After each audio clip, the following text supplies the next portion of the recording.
Perkenalkan, nama saya Rahmania Putri Marjani. Saya rekan guru dari Bapak Ahmad Tohan. Pada kesempatan kali ini, saya akan berusaha menanggapi studi kasus 1. Kasusnya seperti ini. Ibu Tati adalah guru kelas 5 yang merupakan rekan kerja Anda yang sama-sama mengajar kelas 5 yang kelasnya paralel. Ruang kelas Ibu Tati pun sama persis sebelahan dengan kelas Anda. Ibu Tati terkenal sangat disiplin dan cenderung galak. Pada sisi lain, Ibu Tati juga bekerja keras dan murid-muridnya pun selalu mendapat nilai-nilai yang sangat baik. Sebagian murid-murid sangat takut pada Bu Tati dan sebagian lain bisa menyesuaikan diri. Kepala sekolah Anda dan orang tua murid juga sangat menghargai Ibu Tati. Suatu hari, Anda mendengar tangisan seorang murid dan pergi keluar untuk melihat asal suara tangisan tersebut.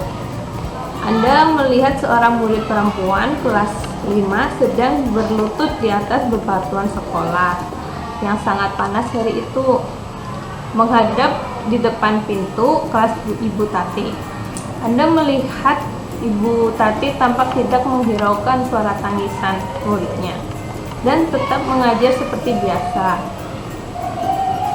Namun Anda bisa melihat bahwa beberapa murid di kelas Ibu Tati mencoba untuk mencuri pandangan keluar kelas untuk melihat temannya yang sedang menangis di luar kelas berlutut di bawah terik matahari. Apa yang harus Anda lakukan? Apakah guru lain dapat menginstruksi di mana saat itu ada guru lain yang memiliki wewenang atas kelas yang dipimpinnya? Dalam kondisi ini, apa yang bisa Anda lakukan? Dapatkah Anda menginstruksi mengapa dan bagaimana?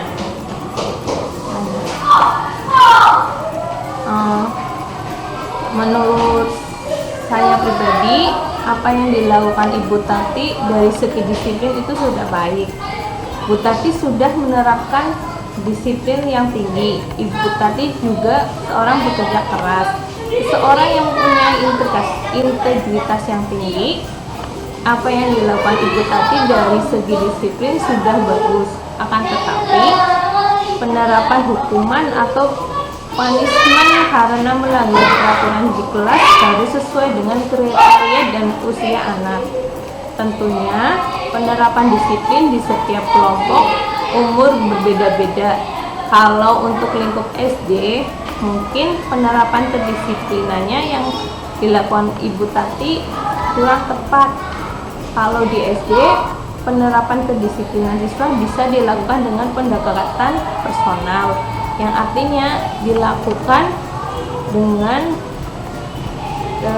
melakukan komunikasi aktif dengan siswa tersebut, mencari tahu kenapa, mengapa, atau menanyakan kepada siswa tersebut kenapa melanggar. Untuk hukuman bisa diterapkan kalau sudah ada peringatan terlebih dahulu, tapi tidak menghukum secara fisik. Bisa diganti dengan hukuman sosial lainnya, misalkan membersihkan halaman sekolah atau membantu merapikan buku. Mungkin itu tanggapan dari saya mengenai kasus Ibu Tati. Kurang lebihnya saya mohon maaf. Sekian dan terima kasih. Wassalamualaikum warahmatullahi wabarakatuh.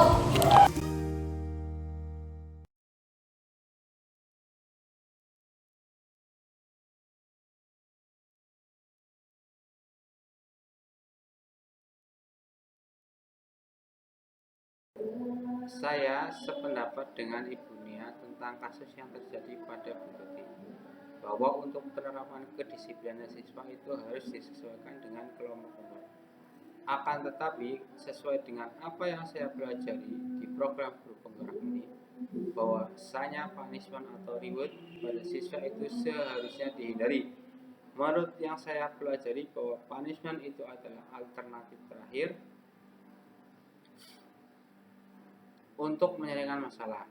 Ada beberapa tahapan untuk mendisiplinkan siswa. Yang pertama adalah membuat kesepakatan kelas yang dijadikan sebagai dasar keyakinan kelas. Kalau ada yang melanggar dari keyakinan kelas, ada tahapan selanjutnya, yaitu menggunakan penyelesaian dengan tahapan segitiga restitusi. Restitusi adalah proses menciptakan kondisi bagi murid untuk memperbaiki kesalahan mereka sehingga mereka bisa kembali pada kelompok mereka dengan karakter yang lebih kuat.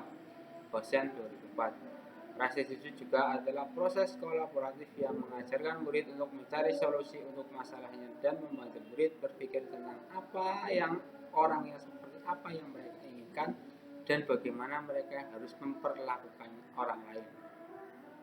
Gelsom Gosen 1996.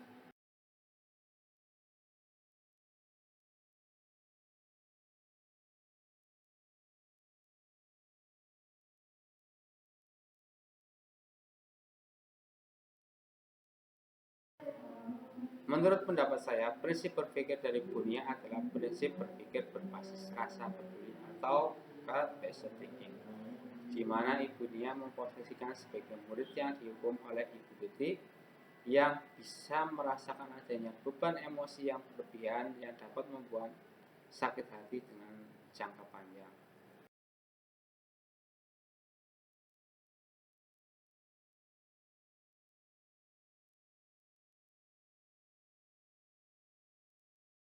Yang mungkin membedakan adalah tentang pemberian hukuman pada siswa sesuai dengan apa yang saya pelajari bahwa punishment adalah alternatif terakhir dalam mendisiplinkan siswa, ataupun punishment atau reward itu pun kalau perlu harus dihindari.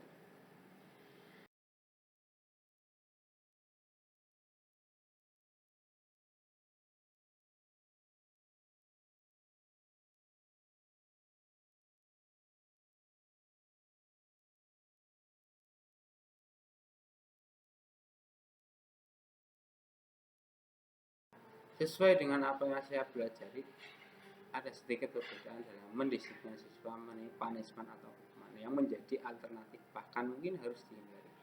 Hal besar yang harus dilakukan guru adalah pertama, membuat kesepakatan kelas yang dijadikan sebagai dasar keyakinan kelas. Kalau ada pelanggaran kedisiplinan dari keyakinan kelas, tentu ada tahapan selanjutnya, yaitu penyelesaian dengan tahapan segitiga restitusi.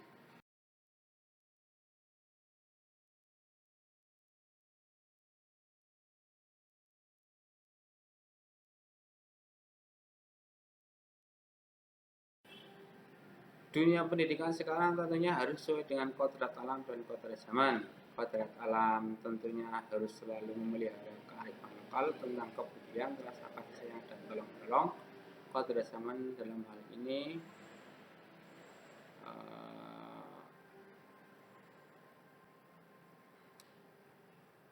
dunia pendidikan sekarang tentu harus sesuai dengan kodrat alam dan kodrat zaman. Kodrat alam tentunya harus selalu memelihara kearifan lokal tentang kepedulian, rasa kasih sayang dan tolong menolong. Kodrat zaman dalam hal ini pemberian hukuman sudah tidak relevan karena tidak membuat murid jerih, akan tetapi murid akan mengulang kesalahan yang sama atau bisa menyebabkan sakit hati yang menimbulkan tindakan negatif. Restitusi membantu murid menjadi lebih memiliki tujuan disiplin positif dan memulihkan dirinya setelah berbuat salah. Penekanan bukan pada bagian perilaku untuk menyenangkan orang lain, tapi menghindari ketidaknyamanan. Dalam restitusi, ketika murid berbuat salah, guru tidak mengarahkan untuk menembus kesalahan dengan membayar sejumlah uang atau memperbaiki kerugian yang timbul atau sekedar meminta maaf. Karena kalau fokusnya ke arah situ, maka murid yang berbuat salah akan fokus pada tindakan untuk menembus kesalahan dan menghindari ketidaknyamanan.